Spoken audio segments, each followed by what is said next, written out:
Hello and welcome to daily news analysis of the Indian Express and the Hindu. So today is 26th November and we are going to discuss relevant news items as well as editorial for prelims and mains respectively. And in the end, we will look at MCQs framed on these news items. So let's get started. So the first news item is government forms panel to look into Manrega's efficacy. So first we will look at provisions of Manrega and then we will read this news item. So Manrega was a work guarantee program that was launched in 2005 by Ministry of Rural Development. So under it, 100 days of employment that is guaranteed to adult members of any rural household who is willing to do unskilled manual work. So keep these three figures in mind, that 100 days of employment and in unskilled manual work. And under it, at least 1/3 of beneficiaries has to be women. And Manrega Act 2005 was enacted, which gave legal right to work to the people who are willing to work in unskilled profile. And further, if an individual does not find work under Manrega for 15 days, then he or she will be eligible for unemployment allowance by state government. Now let us look at this news item. So this scheme was launched for the objective for alleviation of poverty. And in that respect, many poorer states like Uttar Pradesh, Bihar are not able to effectively run this scheme. And as a result, the poverty alleviation goal was not achieved in these states. Whereas economically better of states like Kerala have made good use of it and used it as a asset creation tool. So in that respect, government has formed a panel to look into its efficacy and how to implement it in a better way in order to achieve maximum positive results. Now moving forward, the second news item is states ask center to rein in reliance on surcharges, cess while raising revenue. First, let us see what is surcharge and cess, then we will look at news item. So cess is basically a specific tax for specific objective. For example, education cess. So it means the tax that would be collected would be used for purposes to promote education. So the characteristic of this tax is this can be used for only those purposes for which it was collected. So it is collected for a specific objective, for example, agricultural cess, educational cess. Whereas surcharge is imposed on income tax above a certain limit. For example, the people who are earning above 1 crore per annum has to pay surcharge of 5%. So this is a tax that is levied upon certain income.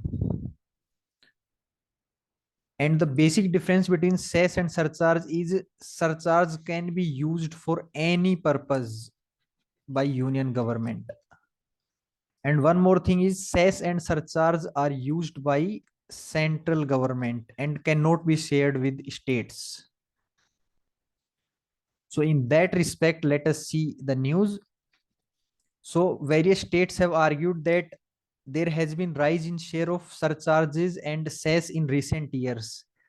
As we can see from the data that from 2011 to 2021, there has been increase from 10.4% share to 26.7%. And as we have discussed that surcharges and cess are not shared with states, so states are left with fewer income avenues, and as a result, they have very less resources at their disposal. So states are arguing that center should reduce its reliance on surcharge and tax so that states can also get benefit from the taxes that are collected by governments. So the next news item is Supreme Court seeks government's view on allowing same-sex marriage. So in a famous landmark judgment, Navtej Johar versus Union of India in 2018, Supreme Court had struck down section 377 that had provisions to criminalize same sex. So in that respect, though the Supreme Court has struck down Section 377, but still LGBTQ community does not have various civil rights. So in that respect, a petition was filed in Supreme Court allowing same-sex marriage under Special Marriage Act. So Special Marriage Act provides civil form of marriage who cannot marry under personal law. So in that respect, this petition is asking to legalize same-sex marriage under Special Marriage Act. So in that respect, Supreme Court has asked government's view on this matter. News item is related to nuclear energy, where Russia is offering advanced fuel option for Kundakulam power plant. And if this deal becomes successful, then it would bring more efficiency in nuclear energy generation. And as a result, this power plant would be extended for 2 years. And as India is moving towards clean energy, this would be a step in that direction. So if we talk about nuclear power plants in India, then let us see their locations. Rawatbata nuclear power plant in Rajasthan, Kakrapur in Gujarat, Mithivardi in Gujarat, Tarapur and Jaitpur in Maharashtra, Kaiga power plant in Karnataka, Kundakulam power plant in Tamil Nadu, Kalpakkam in Tamil Nadu, Kovda in Andhra Pradesh, Haripur in West Bengal, and Narora power plant in UP. So these facts needs to be remembered. Forward, our Honorable Prime Minister is attending 400th birth anniversary celebrations of Lachit Barpakhun in Assam, in which he said that India is recognizing the contribution of our unsung heroes, and which was not recognized earlier. So in that respect, let us understand some facts about Lachit Barpakhun's and Ahom kingdom. So Lachit Barpakhun is known for Battle of Sarai Ghat that was fought between Mughal forces and his forces. And in the end, Mughal forces were defeated under Aurangzeb. So this battle was fought in 1671. And further, Lachit Borpakhunj is an inspiration behind strengthening India's naval force. If we talk about Ahom kingdom, then Ahom kingdom was established in 2028 and it lies in Assam, Brahmaputra Valley. And this kingdom was founded by Chalung Sukpa. And finally, with Treaty of Yandabu in 1826, this kingdom was annexed by British. So keep these facts in mind. Now see the editorial part. So this editorial is inflation versus growth. Now before understanding about this editorial, let us understand few terms, that is core inflation, headline inflation, and monetary policy committee. So core inflation means the items that does not include volatile items such as fuel and food prices, whereas headline inflation include all type of items. So generally core inflation shows inflation excluding fuel and food items. And if core inflation is high in economy, that means that is a serious challenge, because that would take a lot of efforts for a continuous long period of time in order to reduce the core inflation, because it does not depend on volatile items. If we talk about monetary policy committee, then its mandate is to control inflation, and under current target, its mandate is to curb inflation between range of 4% plus minus 2%, that is from 2% to 6%.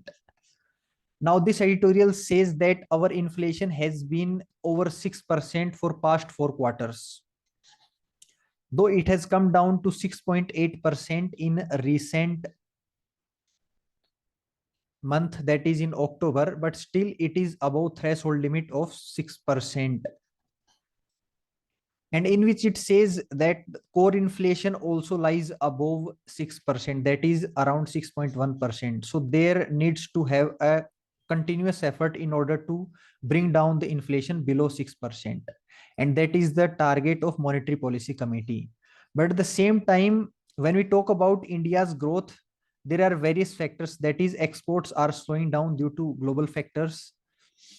Further, there has been geostrategic factors in forms of Russia-Ukraine crisis, and as a result, our growth is hampering. So in that respect, it says it would be a tricky challenge to balance between inflation and growth, because if we will control inflation, then the interest rates needs to be increased, and if interest rates would be increased, then it would be expensive to take up loans and to expand economic activities, and that would hamper growth prospects, which are not good at the at this moment. And that is why it says that the coming months would test the RBI's capabilities as to how it will balance between inflation targeting and growth prospects, because its primary objective is to control inflation within 6%, 2% to 6%. But at the same time, it needs to maintain the healthy growth rate in coming year as well. So let us see what lies ahead in that respect. Our constitution, the Constitution of India deserves better. So the editor says that we have started celebrating Constitution Day on 26th November since 2015, as our constitution was adopted on November 26, 1949 by Constituent Assembly. And to celebrate that day from 2015, we are celebrating it as a Constitution Day. But it says that we as citizens of India lack awareness about our constitution. And it says that this is not the situation with illiterate people or who are not educated, but the educated section also does not know about constitutional provisions. Though the constitution has various imprints on our day-to-day life, from reading newspaper or watching TV, but we do not know the exact provisions of the constitution. So in that respect, it says that we pay great respect to our religious books and sacred doctrines, but when it comes to constitution, no one is really bothered about this text. But in reality, this text is fundamental to modern governance of our nation, because it puts all Indians at equal footing. It says that Article 15, that says that state shall not discriminate against any citizen on the grounds of race, religion, caste, sex, or place of birth. The editor says that this is a beautiful sentence, and how it summarizes the message of equality. But we hardly teach these kind of values to our children. Further, it goes on and says that even our school curriculum does not focus on constitution at a school level, which is a point of worry. So celebrating the Constitution Day is fine, but we as a society should not restrict ourselves to symbolism. Rather, we should adapt and inherit its values in our day-to-day lives, such as respecting women, equality, and in that way, in true sense, we would understand the meaning of constitution. And that is why it says that we all should have a copy of constitution, such as gifting on birthday, etc., because it costs less than a movie ticket. So overall, it says that we need to pay more focus on our constitution, which has the values that are based on equality and respect. The last editorial is securing the EC. So this editorial puts light on various flaws in current system in Election Commission of India and suggests way forward. So it says that recently Supreme Court has taken up a PIL regarding autonomy and neutrality of Election Commission of India. So in that respect, the various concerns that are present today are, first of all, appointment of election commissioners as well as chief election commissioner. So currently, all the members of election commission are appointed by government unilaterally, and no consultation is done with opposition parties or with various other organs. So in that respect, it says that this petition seeks to have a collegium system for appointment of election commissioners and chief election commissioners to seek more independence to this body. Secondly, it talks about removal process of election commissioners. So it says that currently election commissioners has no security of tenure, and central government can unilaterally remove them just after consulting chief election commissioner. But when it comes to chief election commissioner's removal, he or she can be removed in the same manner as of Supreme Court judge, that is 2/3 majority present and voting. So in that respect, it says that there is a need to overhaul, need to change the process of removal of election commissioner and to provide them security of tenure. So this petition is looking into these matters, and hopefully this issue can be resolved. Further, it says that even Law Commission report has also recommended collegium system for appointment of election commissioners, because that would give more independence and autonomy to the functioning of election commissioners. And by appointing these officials with the collegium system, no political party would level accusations against Election Commission of India, and as a result would ensure free and fair elections in our nation, which is a part of basic structure. So that's all for news items and editorial part. Now let us move to MCQs part. So for MCQ part, you can pause this video for 10 to 15 seconds, try to attempt this question and then listen to the explanation. So the first question is, which are correct statements about Election Commission of India? Election commissioners have security of tenure and can be removed in same manner as of Supreme Court judge. No, this is wrong. Election commissioners does not have security of tenure and can be removed by central government only after consultation with chief election commissioners. But chief election commissioner has security of tenure, but because he can be removed in similar manner as of Supreme Court judge. So first is wrong. Second, Election Commission of India is a multi-member body since its inception. This is also wrong, because at time of independence, Election Commission of India was a single member body. But from 1993, after Parliament put out a law in this respect, it became a multi-member body. CEC plus 2 election commissioners. So both are wrong. D is right answer. Moving forward, which are correct statements about Manrega? At least 50% of beneficiaries have to be women. So this is wrong. As you discussed, at least 1/3 of beneficiaries has to be women and not 50%. This program was launched by Ministry of Panchayati Raj. This is again wrong, because this program was launched by Ministry of Rural Development. So D is right answer.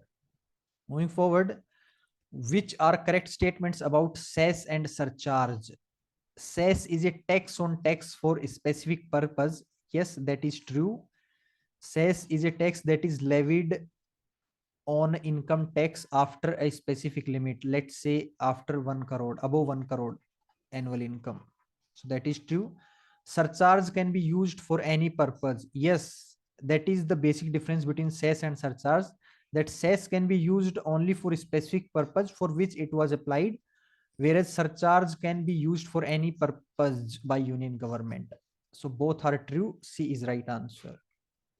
Fourth question is, match the correct statements about nuclear power plants in India. Tarapur plant in Maharashtra, Jaipur plant in Karnataka, Mithivardi plant in Gujarat.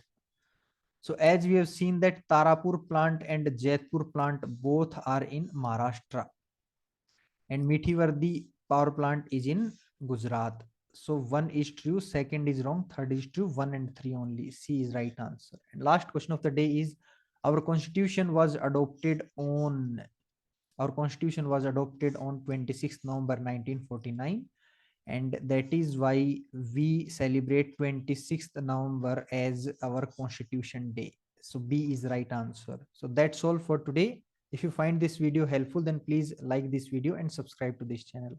Thank you.